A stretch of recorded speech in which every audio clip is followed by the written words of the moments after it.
so many people in the same room for a session like this. We were just saying earlier how much we've missed being able to do that. So it's great to have you here. I'm Gillian Hamilton. I'm the Interim Chief Executive of Education Scotland, and it's a real privilege for me to be able to do the introductions this afternoon. Before I do that, I have some strict instructions. There's no fire alarm planned, but there are 3 fire doors behind you.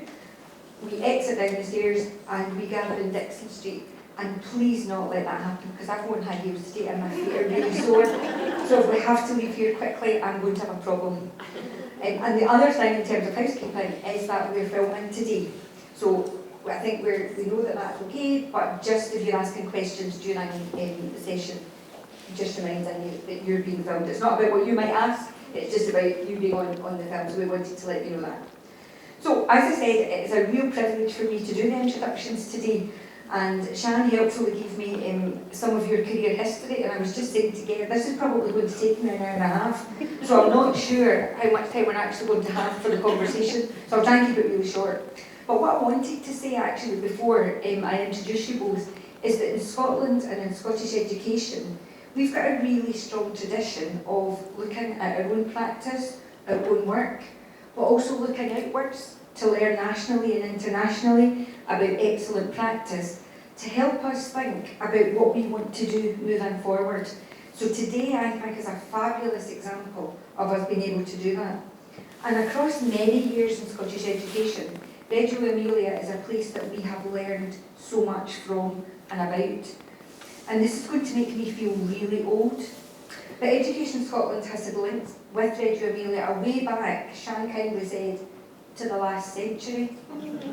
And when I was preparing for this afternoon, in that last century, I was a head teacher in East Ayrshire at that point, and we learned so much from Reggio Emilia at that time. We had a whole number of head teachers and early years leaders who visited and really importantly brought practice back that really influenced our practice in East Ayrshire.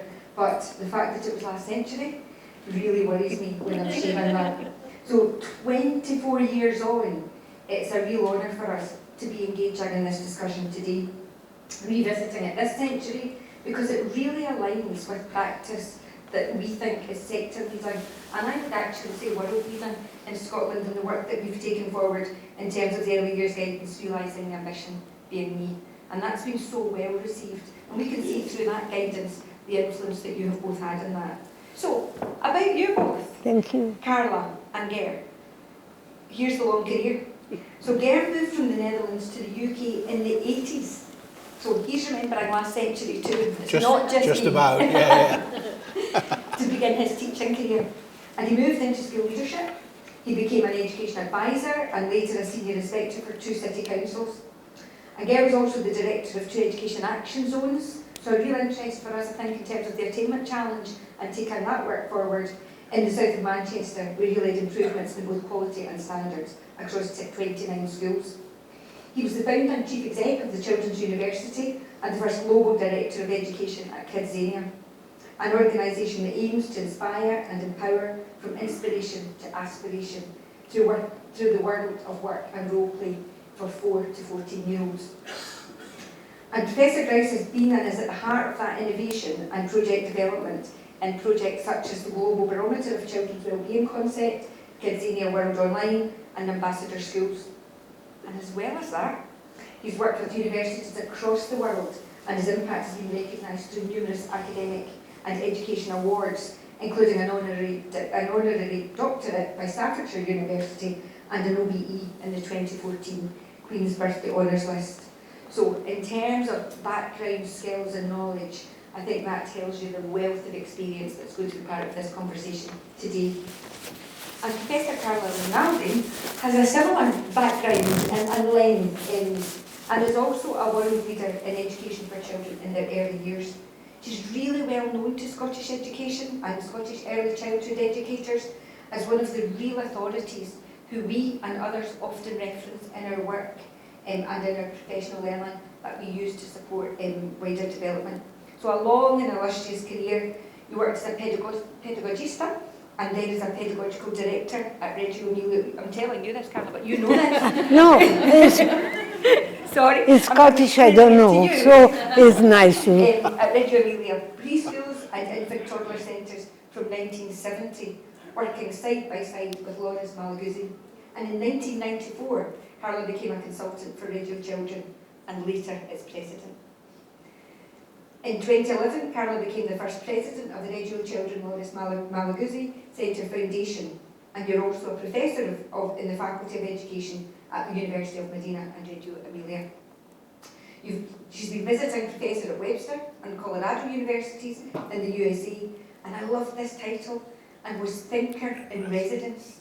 I'd like that job, thinker in residence at the University of Adelaide, supporting and challenging South Australia to reimagine childhood. And Carla has spoken all over the world and has published many articles, chapters and books, both in Italian and English.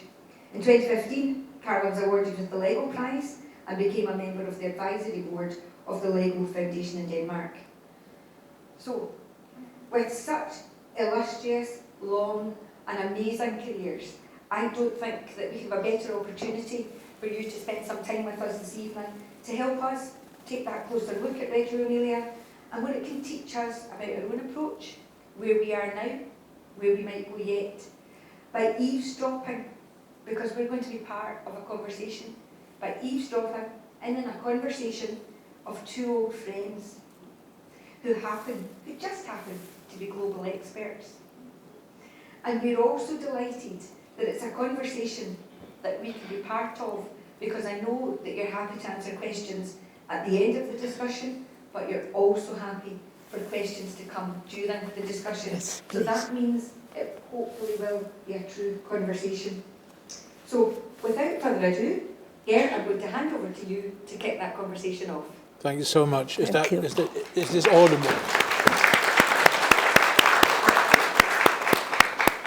Thank you. The idea of the layout was that you're on the sofa.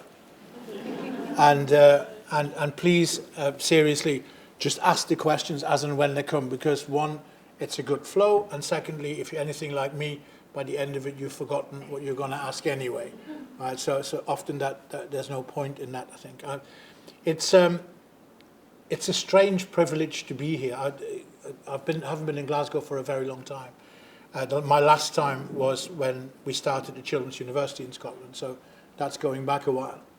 And this image of the girl I call Lucy, the image was sent to me by her mum, Kirsty, over a decade ago when it was taken, because I'd done an interview with the people of Kelvin Grove and that got published. So that's what that was. And the image became the stimulus for our first conversation. So there's a Glasgow connection, because I'm kind of in educational terms Benjamin Button. I'm going backwards, right? So I was secondary trained, and with all the symptoms, you know, you think you know it all. You're a subject specialist, and you begin to realize that, and you'll recognize this, right? When you begin to work in areas where the disadvantage is a big word, and where kids are up against it, you also understand that more of the same kind of doesn't work, and that you need different things, and that those different things don't lie in the subject expertise, but they lie in the engagement and the commitment and how you hook things in and how that works. So I found myself doing two things. One is leaving the very tight secondary school agenda and starting to look outside, hence the Children's University and later Kidzania. Then you begin to ask, well, how does that work? How does that make a difference? And what are the differences? And how do we know? And how do we record keep? And how can we innovate? And then all of a sudden, you become converted. So Rinaldiism kind of came to me, I don't know, well over 10 years ago. And I started working with Reggio. We became very good friends. I now act as a kind of advisor, and I'm very proud to do so. And we constantly explore that issue of, well, how does that work in certain circumstances? Because the one-size-fits-all thing doesn't work. My wife's school is in one of the most disadvantaged wards in England. And the Reggio approach for those children is different to other parts. And it has to be, because those children are different. So we work those things through, and then we realize that friendships are better than normal ships, and that you need partnerships to do this. And now we're back here. We had a great train journey, and we had a great evening, and it was a brilliant morning, and thank you so much for the invitation, and thanks to Sean and colleagues for making this happen. So what we wanted to do really is kind of talk and make a start, and then you please just join in, yeah? Seriously. And I wanted to go to the person who I think, and I'll say this for the second time today, and I know she shakes her head, and you can shake your head whatever you like, who in my book is the most influential and most important educator since the Second World War anywhere. Because I can think of people who taught me how to teach German. I can't think of people who taught me how to value children. Okay, and therein lies the brilliance. Carla, hello. If we can start, please, with a kind of a big thing that is, I think, is not just about early years, and I don't think it's not about children. It's also about communities and parents and big kids, and that's to do with values and principles and ethics and morality in today's education, and particularly with a focus on truth. What is that? And trust. And I think the trust is in two ways, please. One is as a personal one. We trust the child trusts us. But also in trusting the truth. It's become very complex. And it's very complex for young people. So do you want to start us on that?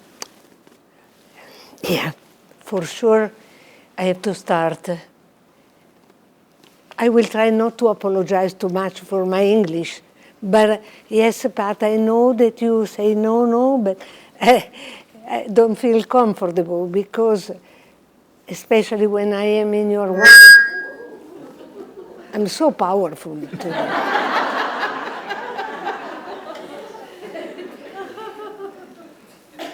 What I do, in general, I broke everything.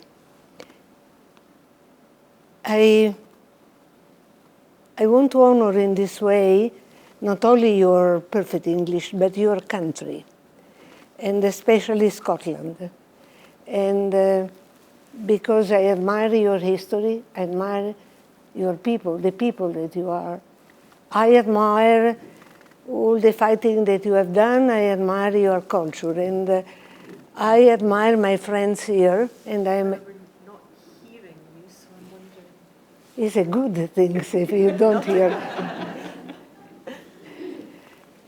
So I said grazie to everybody, and grazie for this opportunity to be here with you and with a lot of friends. The old one that I see in the room and the new one that came today, and they will come because I know that many of you have been done a big effort for coming here. So thank you very much.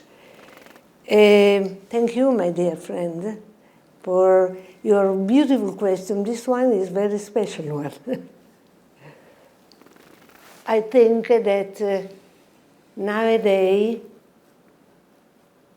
more than ever, if we want to talk about education, not just school or teaching, but education as the duty that links us to life, because generation move from one period to another thanks to education.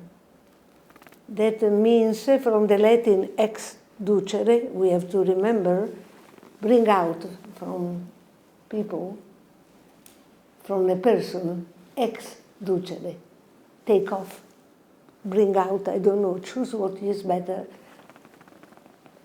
what they have in. So, but also to give meaning to what they can express and what they can offer to the others and to the world. Each of us is a possible treasure. It depends from those and what they encounter during life. And the ethics of education is really, first of all, to recognize that, first of all, each of us is unique. Think about this in a very deep way. Bring home this. No one will be like you. No one was like you in the past and will be. So you are a unique piece that we have in front of us. We have to take the responsibility of this. And it is an ethic responsibility that societies and communities have to take. And it becomes more evident, but we will have during the conversation possibility to explain this better, if we think that our uniqueness is such as because of you. Without otherness, I cannot be unique. I need you as you need me. And this means reciprocity and interdependency. That in my view are the other key value. The uniqueness of each of us, but that is interdependent from you.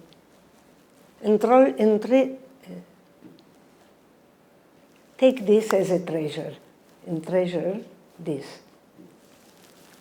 Because we become indispensable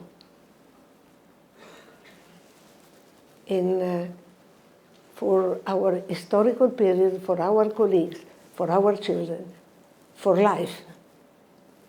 And this uniqueness is also what we can offer to the other if we encounter opportunities that can help us to express the best of us and to be more diverse because we are closer to the other. So diversity is another element and another value.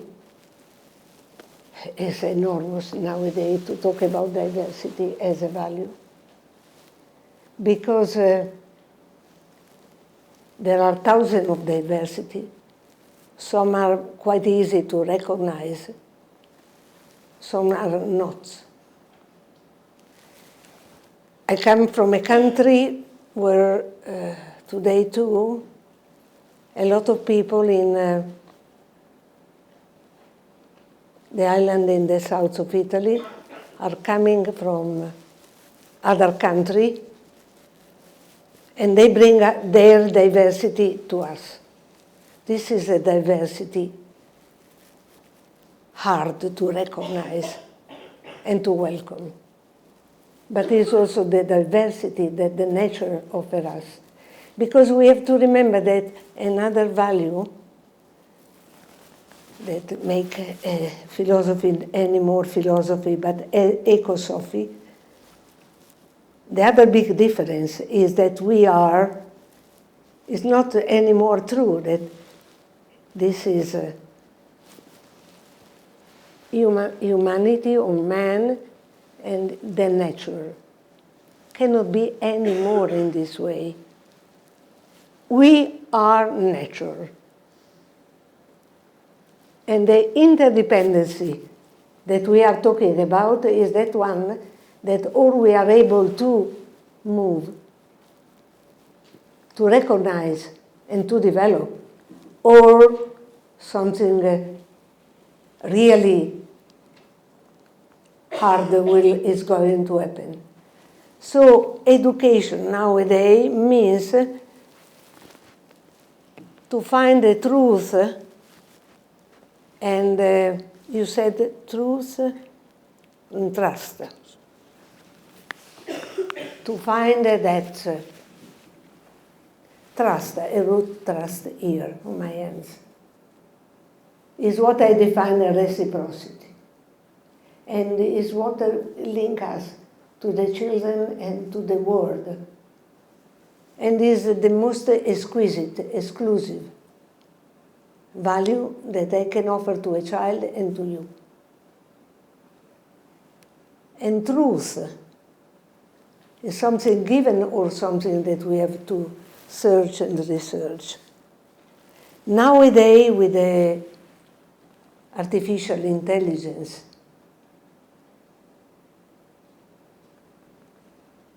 is easier or more difficult? It's much more difficult. It's more difficult, but does not mean that technology does not help. Means that we need more and more to be aware that the process are fundamental for building trust and truth.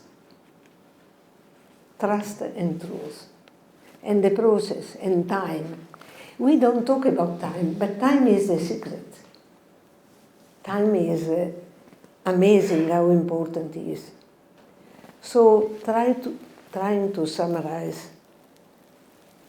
I believe that ethics has to become a word to bring home. Don't let ethic value, only to judge or philosopher or researcher. Ethic and moral have to become, as educator more than ever, our real key elements. What is ethic? Are practical idea that I tend to apply everyday life. It's not something there. Ethic is not there. Ethic is here. In the way in which I open the door and I welcome a person, in the way in which I don't push when I am online. In Italy, if you drive a car, ethic is dead. Because every time everybody is a disaster, not only to drive in Italy. Is a disaster. I don't know if here too, but the arrow is not used anymore. Everybody go right and left, and they go. But this is an expression of what we are losing. And the role of the school, starting from the early year, is the best place for rediscovering ethics, values as those that I said, but you know much more and many more,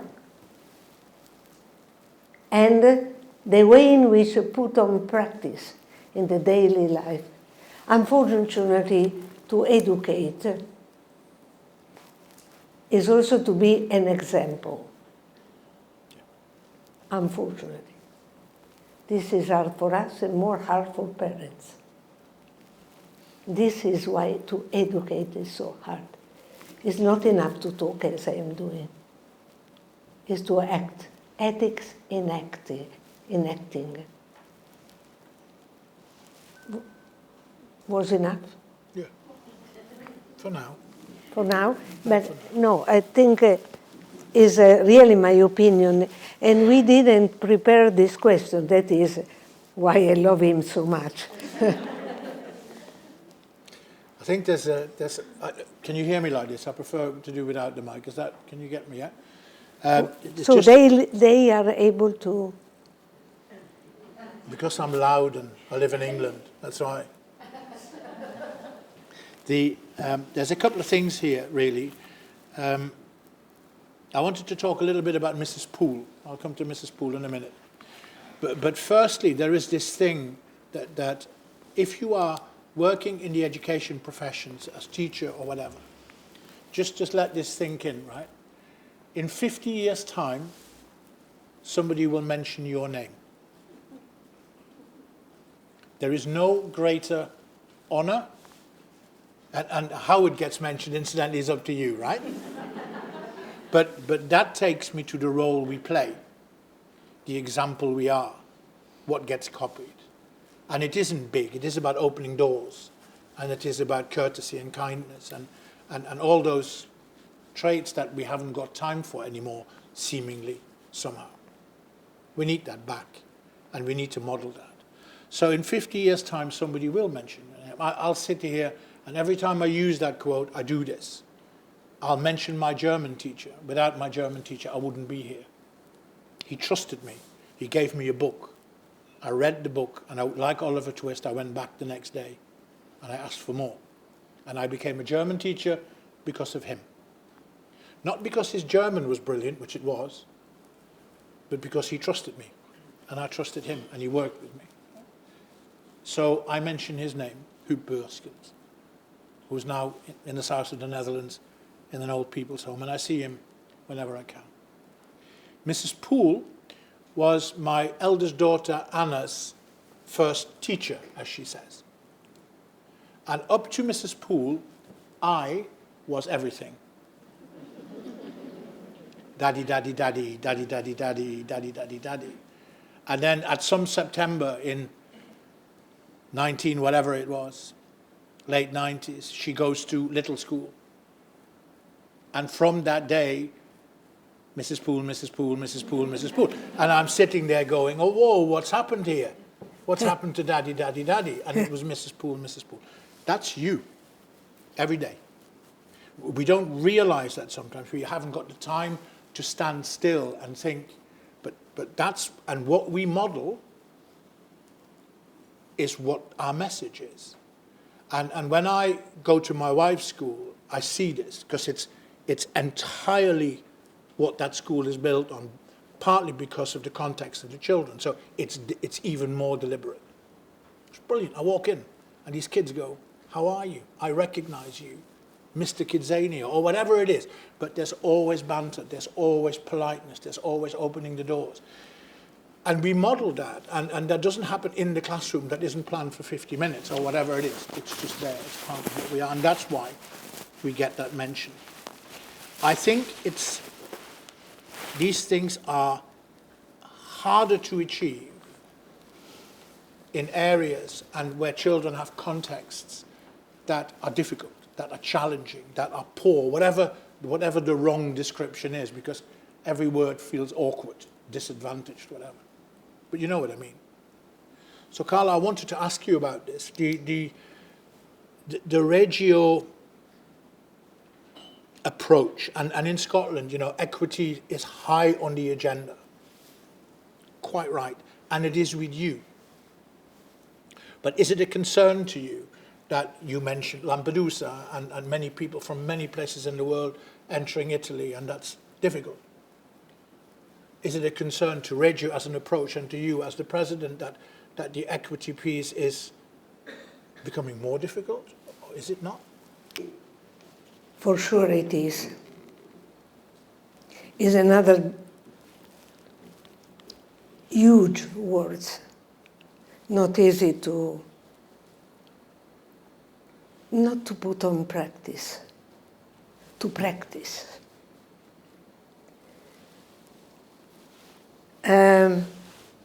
I come from a region, many of you were there, in a city where we grow up as a community. And we want to maintain this feeling of being a community where interdependency. You remember the history of the first school, brick by bricks, where everybody is a symbol. What does it mean to educate? The famous village that is needed for educating a child, but also the famous child that is needed for educating a village. I grew up in an area like this, where the majority of us were farmers, then the industry, and then everything. But where to be a community was to welcome all the differences and give value to them.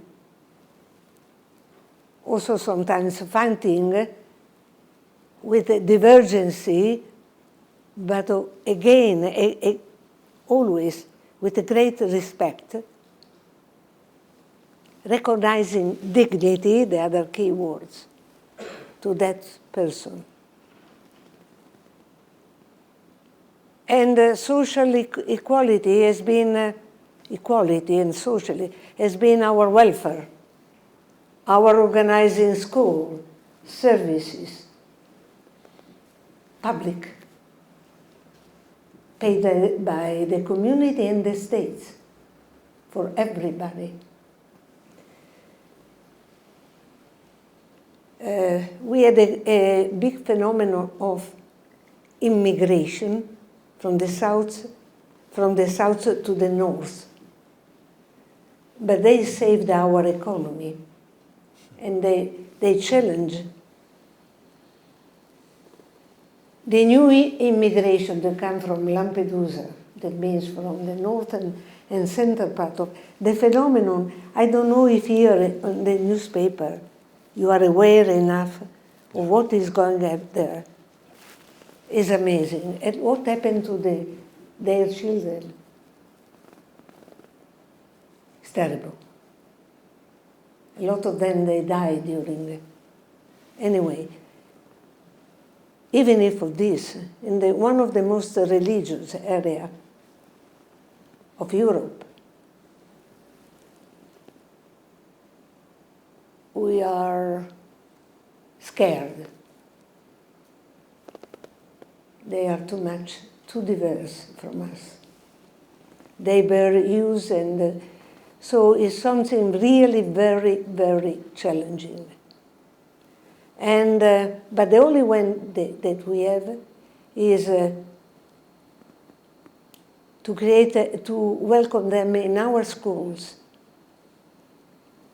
with their family, and ask to our family to welcome them, helping to become part of the community.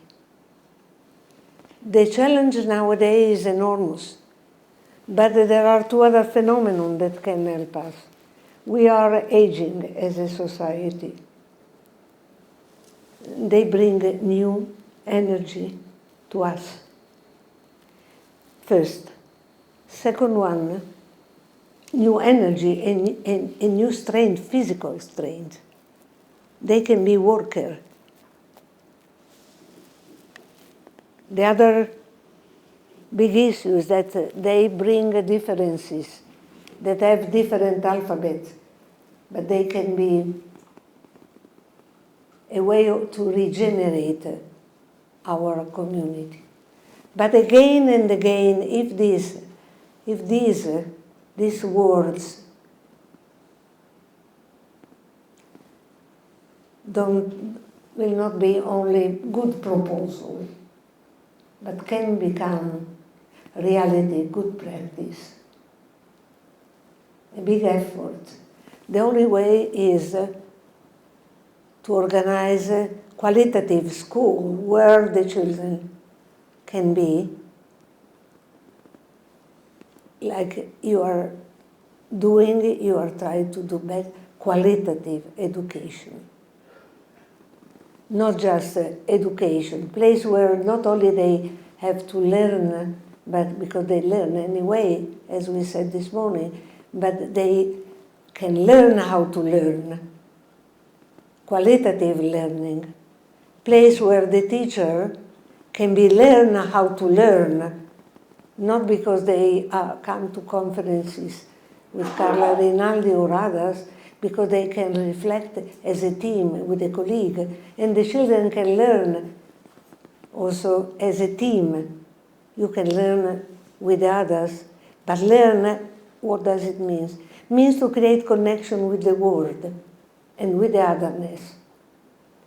So my answer is that it's a very delicate moment in Italy, in Europe, for our future, not because I feel that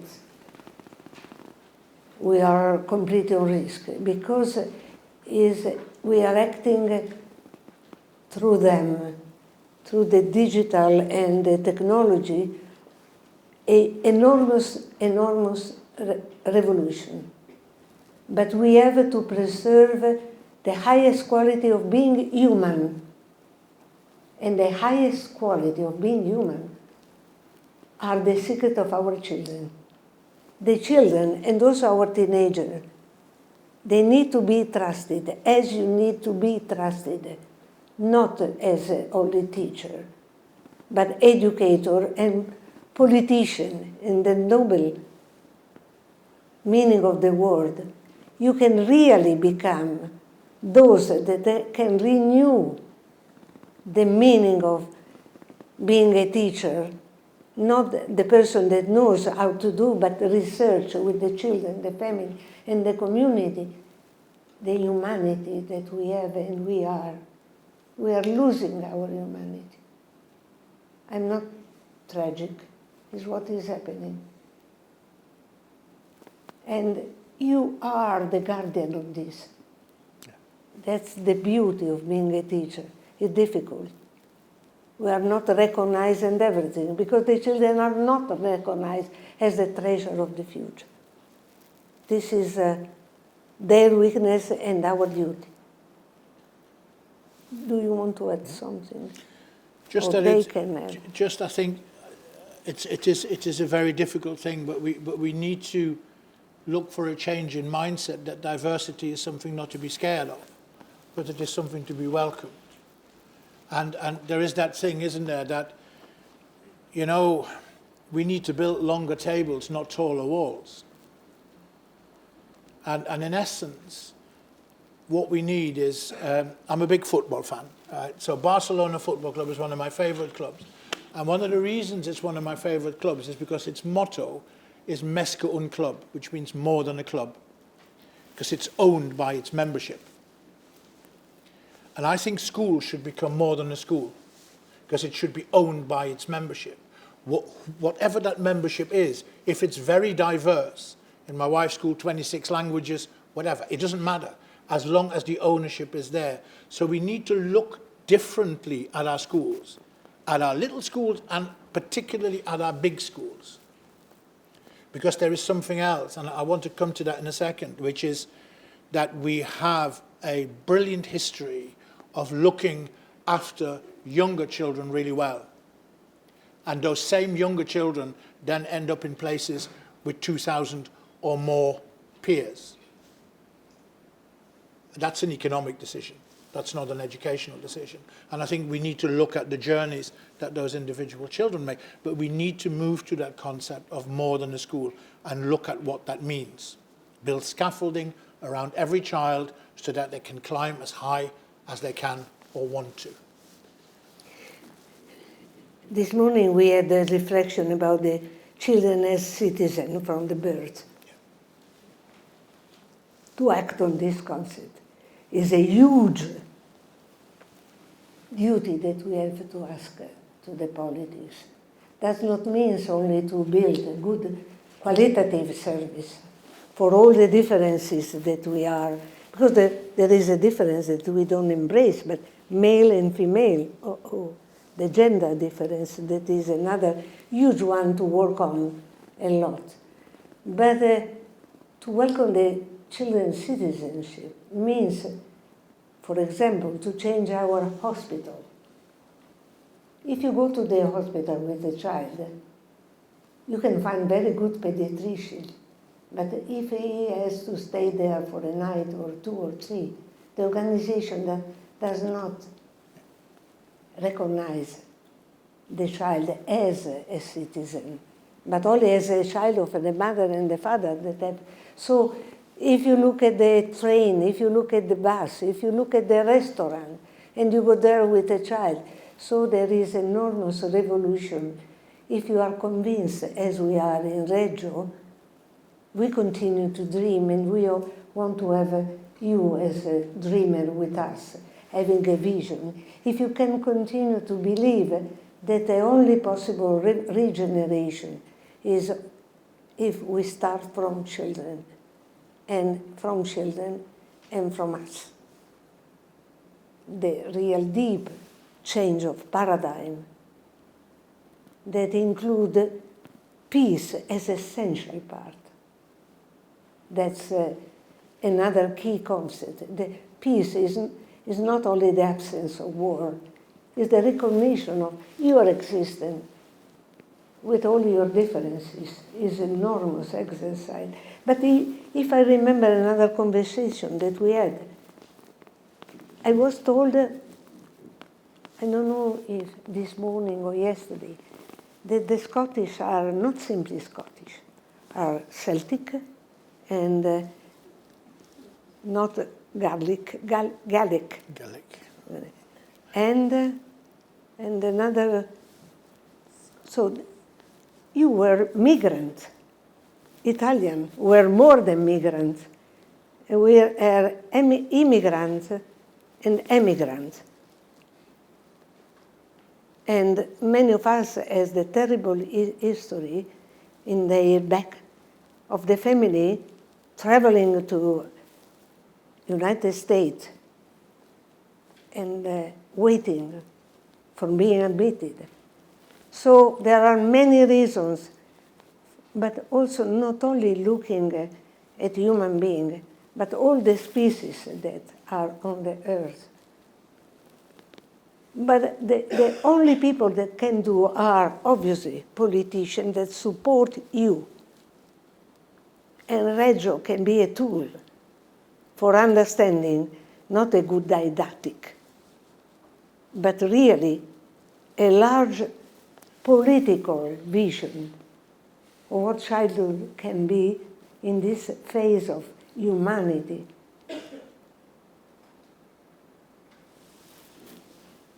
Thank you. You're welcome, my dear. Thank you. No, that's good. I wanted to, it's come up a couple of times, technology. Now, on the train yesterday, I was getting very animated about technology because whilst I'm incapable of turning on the lights at home, I'm a big advocate of technology. I think it can bring awe and wonder in a way that we've never been able to imagine. My daughter wants to study Spanish at university. She's in touch with people from all over the world. It's mind-blowing. As a former languages teacher, I look at this and I think I want to go back into the classroom now. And but technology also has its downsides. Although I do firmly believe that we should never blame technology because technology has humans behind it. Yeah, so it's a simple excuse to say it was the car that caused the accident. No. It's more likely to be the driver, right? So we need to have that. But your reaction was less enthusiastic than mine, it's fair to say. This is the beauty of our friendship. No, I love friendship. It's one of the best qualitative relationship and interdependence that you can develop in your life, especially when you have a different opinion.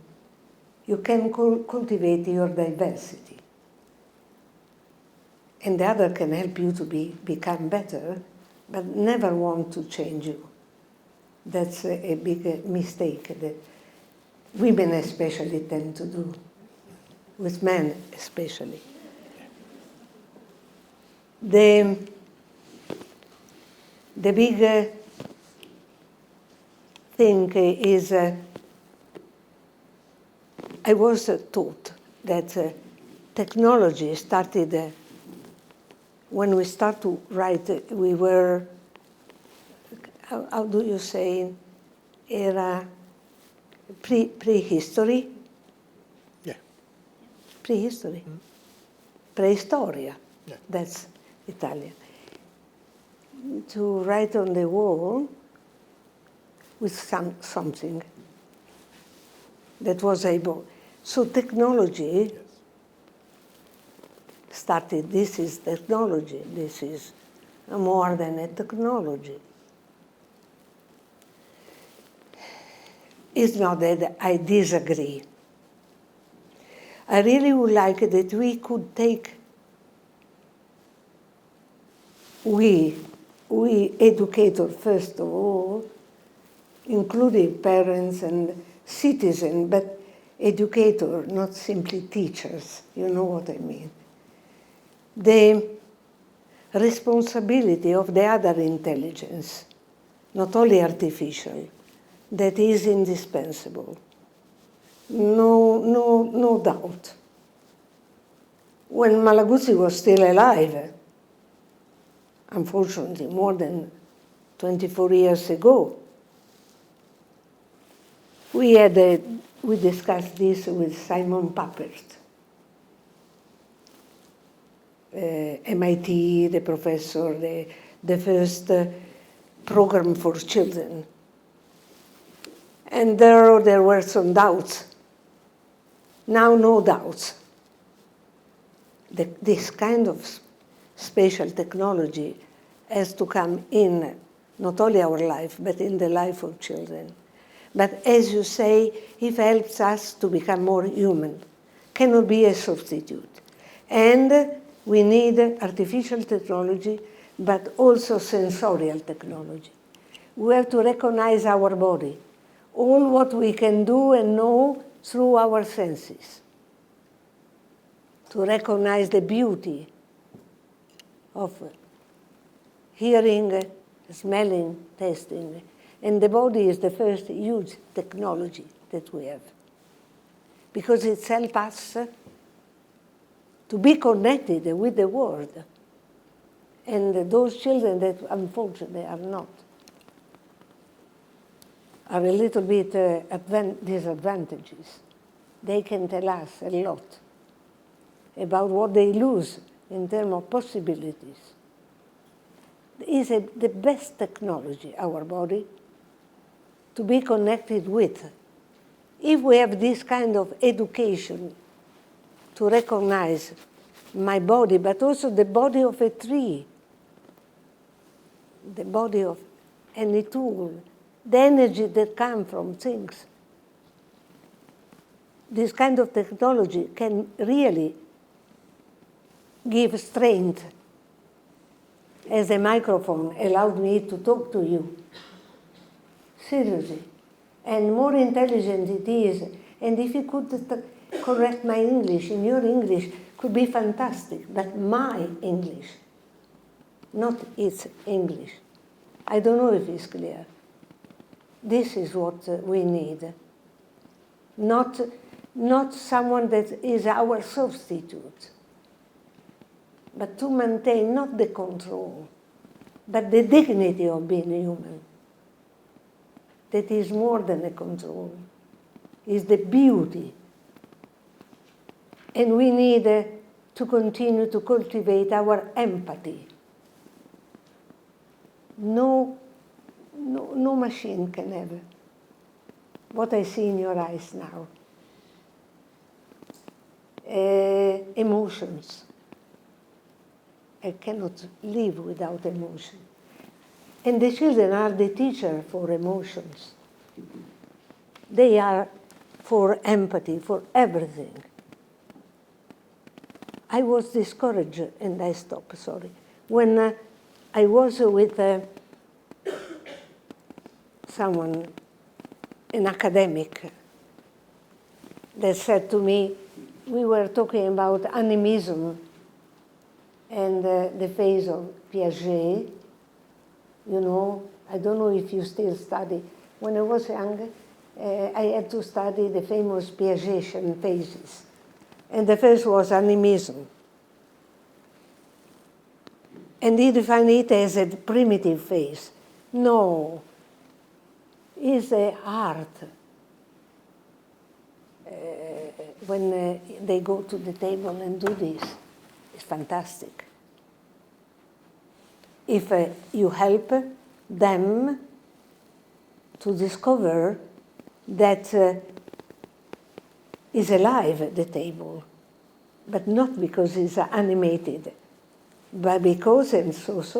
So the key is really to be able to use technology and not to be used, to be reciprocal. I can teach and I can be taught, but not to be abused by. And with the teenager, because as you know, we look at the 0.99, no more only 0.6, but starting from 0.6, we want to go there.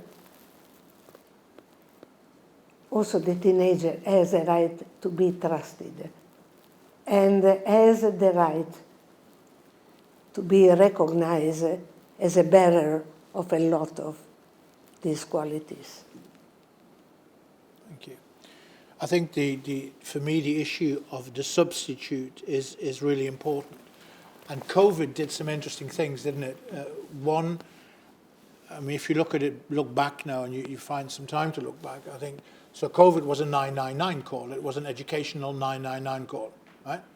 And the educational ambulance arrived, didn't it? And it arrived on time. And I think we did amazingly well. If I look at my youngest daughter's school, it was quite brilliant what they did. And I can sit back afterwards and kind of do that stuff, or they should have done this and they should have done that. You know, that people have forgotten, clearly, right? Short memories or whatever. It was amazing. And it was brilliant. But her happiest day in 2020 was when she went back to school. When she was with her mates and with her teachers, and she could seek out that human contact. And I think if one thing stuck with her, now as a nearly, it's funny, isn't it, when they're 17, they're always nearly 18, yeah? As a nearly 18-year-old, she values her teachers and being with teachers more than she did before. She recognizes that. So I don't think there is a matter of substitution.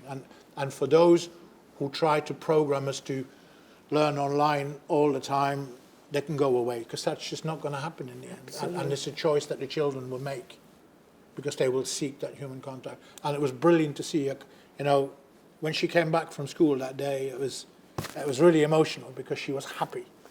She was really happy. Oh, Lord, and at home, she had been working hard. She's a good kid. But the happiness had kind of gone a little bit when she came back from school. So you know, you have to say, teachers, that's just brilliant. Carla, I wanted to come to something that we talked about this morning as well, and that you and I, in our travels, come across all the time. And it's a really simple thing, but I think it's a very disturbing one. And it is this, that early years education, early years learning, whatever terminology we want to use, is not taken seriously. Okay? Because for some it's childcare, for others it's an economic solution, depends on who you are. But it is one of the very few things that I can think of in life that we do the wrong way around.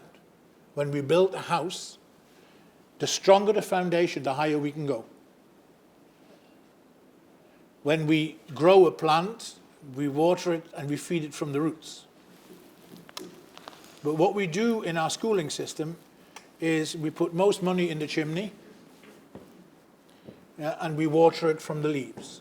And it strikes me as fundamentally wrong. And it's a discussion that we have everywhere and every time we meet. And there isn't a solution here, by the way, this afternoon for those of you who are looking, hopefully. But I think it's a discussion worth having and sharing some thoughts about. There is other people here that can help Yes. us in... Oh, sorry. I said there are other people here that can... What is it you think we need, what needs to happen? Apart from more money and the politicians' change of mind, we know that. But what actually needs to happen? What else needs to happen? I think, but really we need also your opinion, that to make, again, more visible the beauty, the competence of the children, that are also your beauty and competencies. In a society of visibility, where what is visible is true, that is not true, but is true. This is the era of images. To make them what they are able to do, what they can offer us, how they are sources, what Reggio has been doing all the time. We are a tool. I hope that we are more for our children. I hope that we are much more for our community.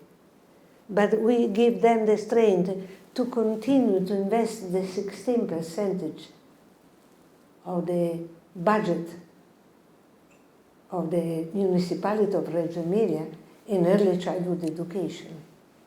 It means not only to serve families that can pay less or more based on the concept of equality that we have been able to develop, but means to recognize that childhood is, first of all, an indispensable not only phase of our life, but an indispensable presence in our societies. And remember that childhood does not exist if it's not politically defensed and expressed, and is not made visible by you. Visible not only through pictures, but many ways, feast and because feast and exhibition and whatever you can do with the community where you are, with the parents that are indispensable alliance, even if it's difficult. Nowadays, as it was and more than in the past, I renew this alliance between children, first of all, teachers and parents, within the community, able to renew the memory how childhood exists only if it is politically and culturally recognized as an indispensable subject. It's not enough an important document like Revisiting Ambition that is a key moment, and I thank really your Minister of Education and everybody has contributed to this very important document. If we don't help the document to be alive every day and to make visible what we saw and we see in our school, if we are trusted and we trust our children, our parents, our community. Trust is a process, it's not a state.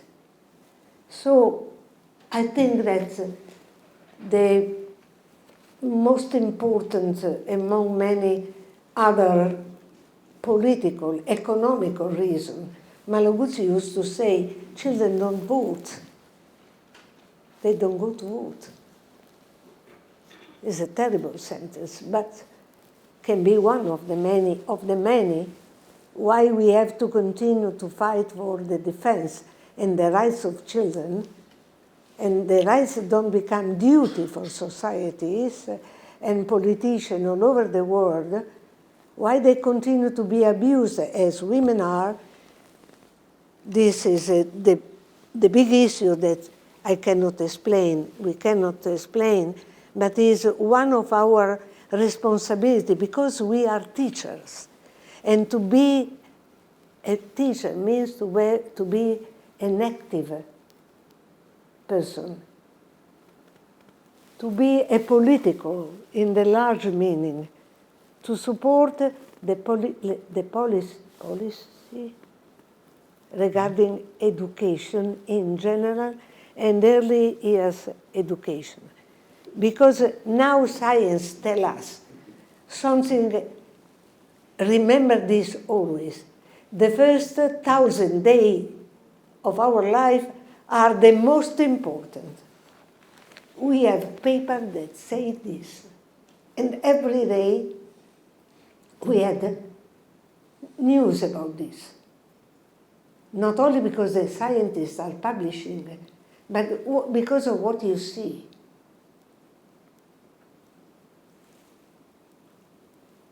And what you see is your responsibility, my dear. No one can substitute you. You have to ask more for this, to be guaranteed of certain things.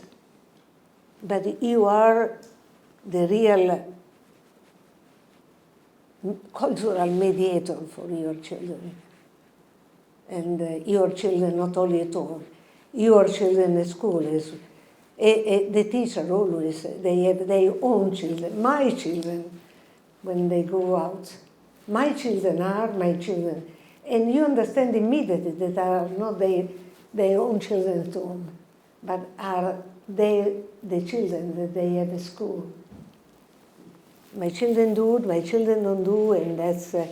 so, again, I think that the children are invisible, because also the teachers are invisible.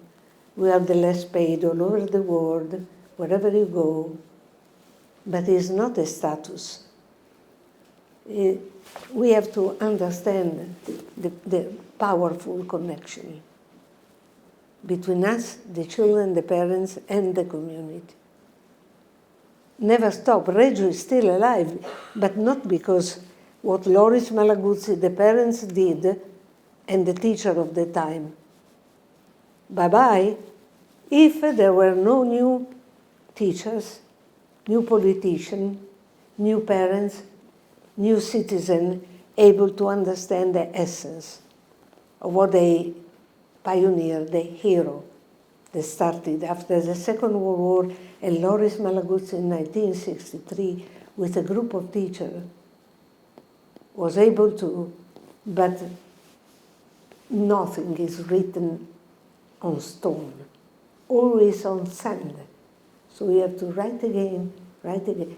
And this is the only reason why I'm here, not only to meet friends, but to be encouraged by you and to encourage you to have the courage to continue. Please, we need alliance. More and more. We need you coming there and us coming here, our children moving. Alliance among our ministers, alliance among those that believe, really believe that peace is in our hand. It's a romantic, yes, I want to be also romantic.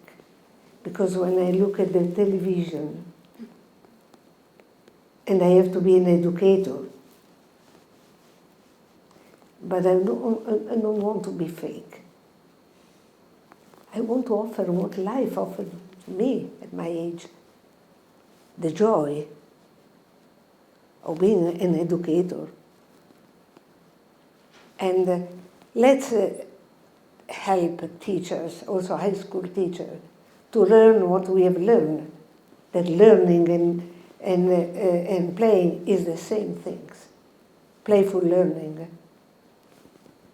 something that also we can do as adults. The joy of learning. Learning is a joy, can take a lot of energy, but is the, oh my God, I've learned this. And to learn more, and is the joy. But we are able sometimes to kill the children, telling them what they want to discover by themselves. And this is our famous pedagogy of listening come out. And as Jerome Brunner said, it's not something only for young children. It's something for human beings. Maria Montessori said, don't teach to the children what they can learn by themselves. It's true for the human being. Don't kill the desire to learn, please. To know and to travel in the universe. Thank you. My God, thank you. No. There's an interesting one. We have a mutual friend called James Bradburn, and James runs museums. He's an expert in learning in museums. And that bit about how you learn in places and don't take them, let them find out for themselves. So quite a few years ago, I was talking to James, and my two oldest children were much younger. And he said, oh, you went to Paris? And I said, yeah, we went to Paris on holiday. I said, did you go to the Louvre? And I said, I went to the Louvre. And he said, and then you took them by the hand and you took them to the Mona Lisa, didn't you? And I said, yes, I did. And he said, they would have found that on their own, you know. And that's an interesting thought. I wanted to just briefly come to parents. parents as allies. But I sometimes wonder, before parents can be allies and co-educators, whether we need to, through making it all visible, whether we need to educate the parents more, involve them more, whatever the right terminology is, so that they are on our side, so that we can build this thing from the bottom up, really. Is that how you see it? Can we ask them? They've been very quiet on the sofa, I have to admit. They've been eating all the peanuts, and that's So it. I have to try to. Parents are becoming,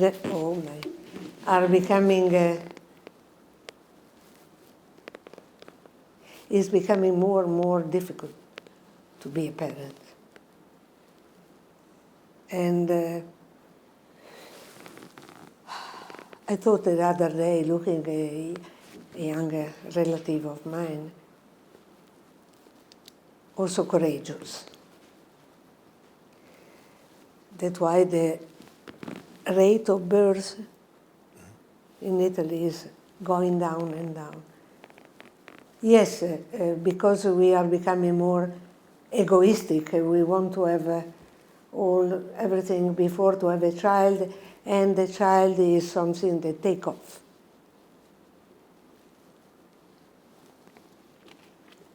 But we didn't develop enough the narration of what the child can give you in this reciprocal. Remember always reciprocity and interdependence. Write these words, can be helpful for everything.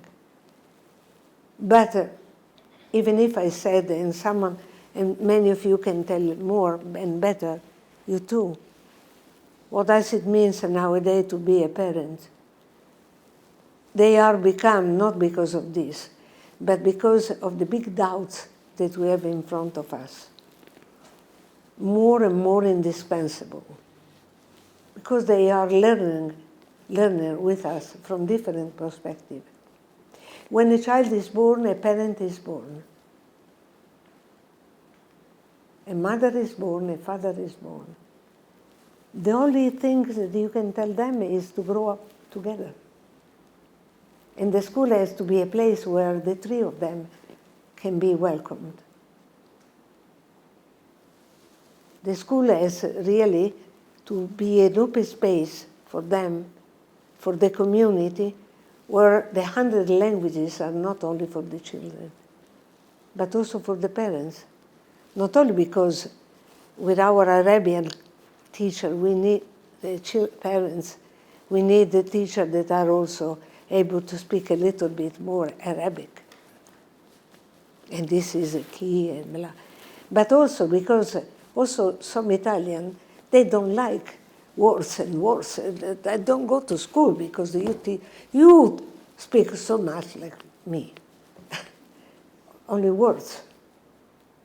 But they are ready to come for helping you doing things, giving you advice, helping you to be the school of the community and for the community and for the parents, and to invent many solutions during school time, after school time. The school has to become the place of encounter for the community and of the community. And if we go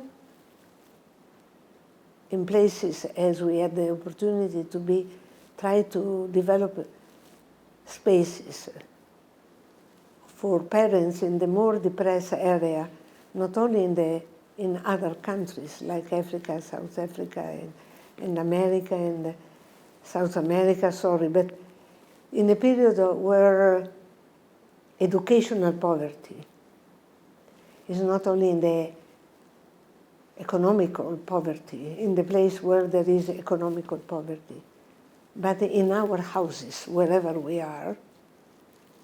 When we go there, it's fantastic to see these people that are surprised to be trusted and recognized as better, as we do with the children and as we like to be. Better of value, better of competencies, better of something. I never forget when I went to the hospital, and I stayed there longer, more than a few days. I was for a long period the number of my bed. So, as I shared this morning, to go and encounter the parents' father in jail, or is a great opportunity to understand the real meaning of education and the power of children for parents. But they have to recognize children. They have to be supported. I know that is the hardest part for you sometimes. But there is no other solution than to speak the 100 languages also with the parents and to listen to. The pedagogy of listening is a key element, not only for children and for documentation, that is the shape that we given. We given. Yeah, we've given. Yeah. Right. I'm surprised. We have just over 15 minutes left. Yep. We knew the time would fly Yep. by. But our audience has been remarkably quiet for a roomful of Scots. So well behaved. I wonder if we might take some questions from the audience. Do we have a little microphone? I think, it's just going to... There's a spare one here, I think. Oh, is it there? Yeah. Thank you. Oh, sorry.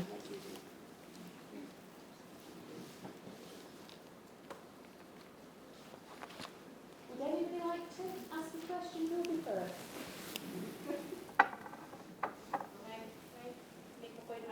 I don't know if you can hear me without the mic or... I'll come with it.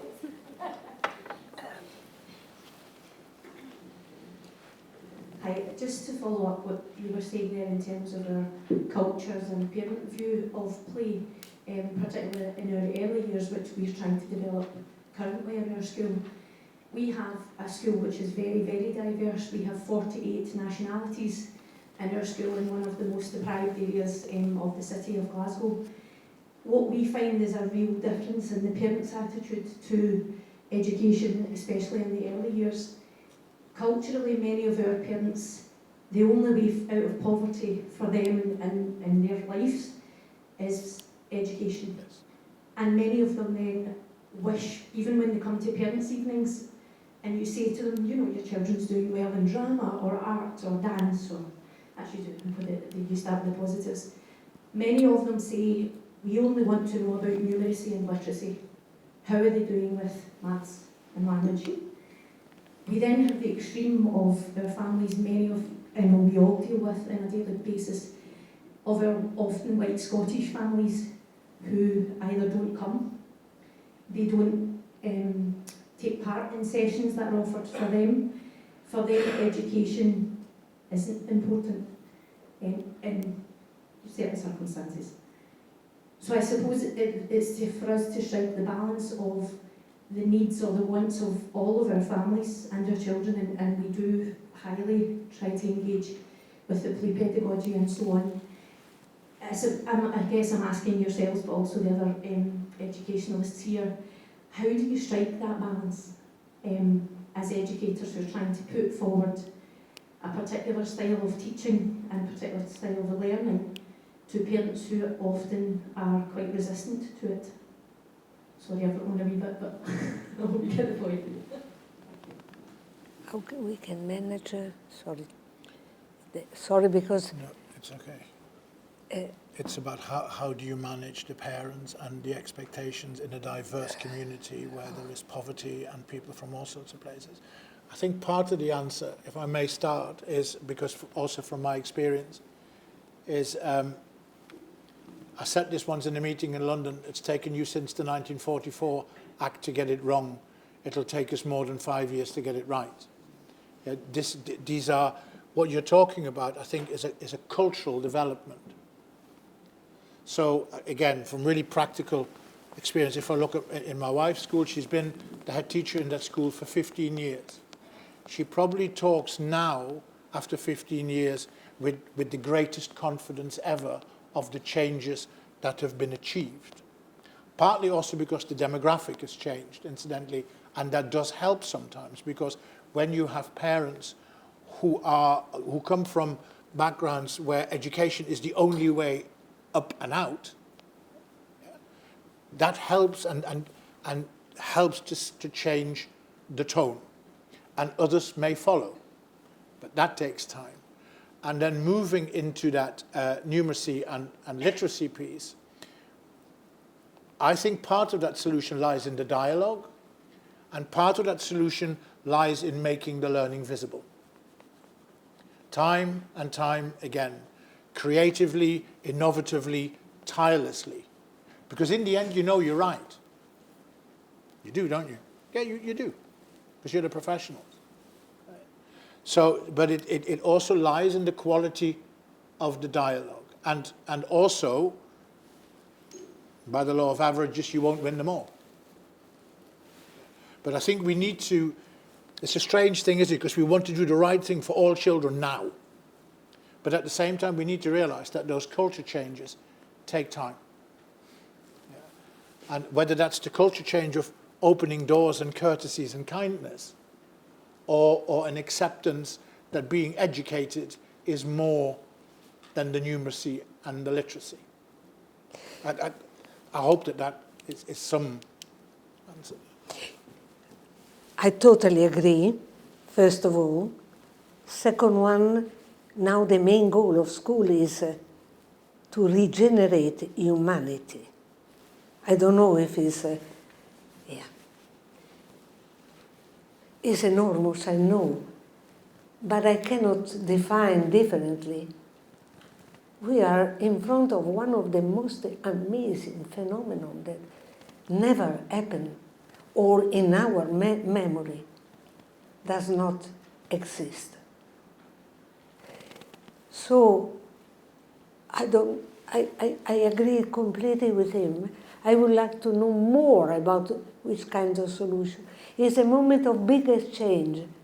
What I can tell you, what the fatigue of many of our teachers in Reggio, but I need to know all the fatigue of you and your colleagues here. The most difficulty is there are no easy recipe. Time is the recipe, and courage to accept uncertainty and risk. Obviously, parents ask, also in Italy, they do the same. I talk about the area where I live, but I listen. And especially family with economical problem, they want to have competencies that can be used quickly for money competencies and money. Obviously, it will take time, but we have to exercise also ourselves to be more strong. How many disciplines there are in Lucy? Yes. Is a monument to the saint of imitation, the responsibility, equilibrium, the premises of mathematics, how dance can be full of disciplines. It's something that we have also to learn, because also for us it was easier to think, I do math, I do this, dot, dot, dot, interconnection, interdependency, and time. The time is the only real important thing that we can offer to the children, and is the most expensive. I also think, just to add to that I think we need to, the dialogue needs to be about experiences rather than achievements and attainments. Yeah, so because essentially our schooling and our education system is there to serve society, not the economy and not the grade system. And the experience, so when we started Children's University, this was a very hot debate, because what people wanted was booster classes in maths, right? And I'm kind of going, I'm not doing this, I'm going home, right? We're just not doing this. So I used to sit in staff rooms, and there were whiteboards. They'd just been invented, I think, at the time. So there were lots of whiteboards in staff rooms, right? And I used to write 10 things that I thought every child should experience by the age of 11. And then I left the rubber next to it and just walked out, because I wasn't expecting people to, and I didn't put numbers either. And then people started to kind of go, and those experiences were, they were not getting grades in maths. Those experiences were going to the theatre, being part of a team, visiting the capital city, doing things, right? Experiencing things, and then you move that on. So what you do is you move the dialogue, not away from quality or standards, but you're widening it, you're giving it purpose. And I think that's incredibly important. And the other thing I would say is that it's taken me 40 years to realize that in school, the words "for example" are probably the two most important words we can use, because every time we use the words "for example," we tell a story. And every time we tell a story, we give purpose. And there is something around that. Try the whiteboard thing. Yeah. Try it with your staff. Try it with the parents. And it'll take you away from the levels in numeracy and literacy in their minds, because other things begin to matter. Again, example, in the meaning that you are... during COVID period, that one that you have been commenting before, in Reggio, I think there was the need to offer more spaces than the school building, because not all the children, because of the spaces that we needed to create, so the children were welcome, but not the same group of children in the school, because we were needing, I don't know if I'm clear, more space for the distances, for all the rules that have been. Starting from this need, as usual, need can really be generative in creativity. The municipality of Reggio, the assessore and the group of people, colleagues, they decided not in early childhood, but in primary school, to find the places around the city. Do you remember Dewey experience? So, school in the museum, school in a bank, in the building of a bank, with all the consequences. School in agritourism, is clear. They went back to normality, but some of them, they want to stay there. Is another version of what Ger was telling you, but really is to recognize, to remember that we come from the culture that is very also Anglo-Saxon. The 60s, you had a wonderful period in that period, where places were becoming a place where to learn, not only how to do, but why to do. Because what our children and our teenagers are missing is the reason why. Why, the meaning of school, the meaning of life. We continue to, when we are lucky, we say how, that is very important. But why? And to discuss about this why. And to grow with them. Why? And the children are the bearer of the why. So go with them. And we have to teach to the parents what we have to teach to ourselves. Go with them to find the answer to the why. Because we know what we have been taught does not exist anymore. Not what I was taught because of my age, but also what many of you have been taught. Even if the future is future. It's not far away, it's here in this room, in your mind and in your heart. Go to school with both. Not easy, but the best therapy for lifelong learning. Thank you. More questions? Are we running out of time? We have run out of time, I'm afraid. And I think, Ollie, you're going to just say a few words just now, please? I am. Yeah, I'll just grab that. Come here. Come here. I'm scared. So, first of all, I just can we just get a big round of applause, please?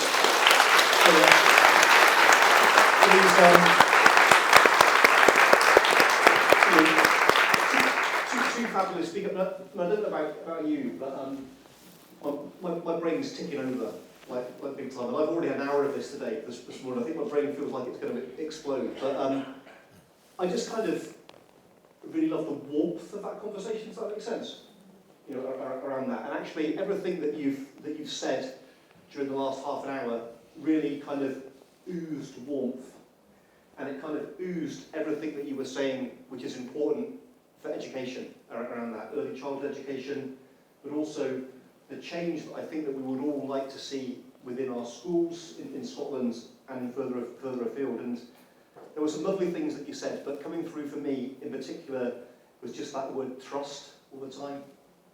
Trusting the children, trusting the system, trusting each other, working together, a real warmth behind that collaboration.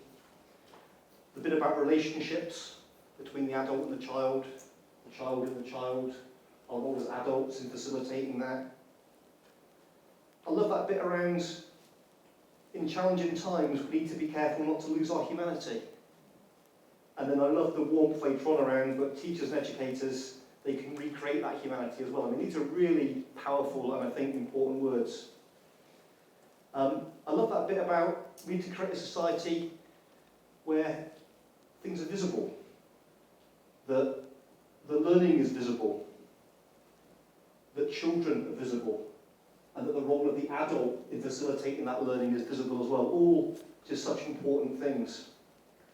And then just that kind of really realistic approach, I think, around the, it's tricky. And actually cultural change takes time.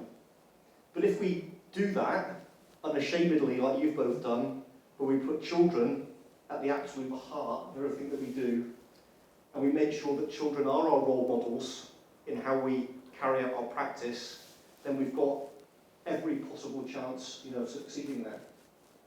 So I just want to again sort of say thank you to both of you for almost inviting us into your home this evening around that, because that's kind of what it's felt like.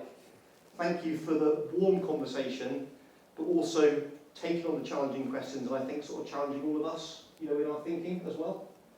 And I said this very quickly earlier, is that if you've had an opportunity, or ever have an opportunity to go to Reggio, and I'm lucky enough to have visited, and I was saying this to Carla earlier, is that it is actually, in many ways, quite a life-changing opportunity to go there and to see what's happened. And we were having a conversation earlier around change, like how do we bring that sort of change on?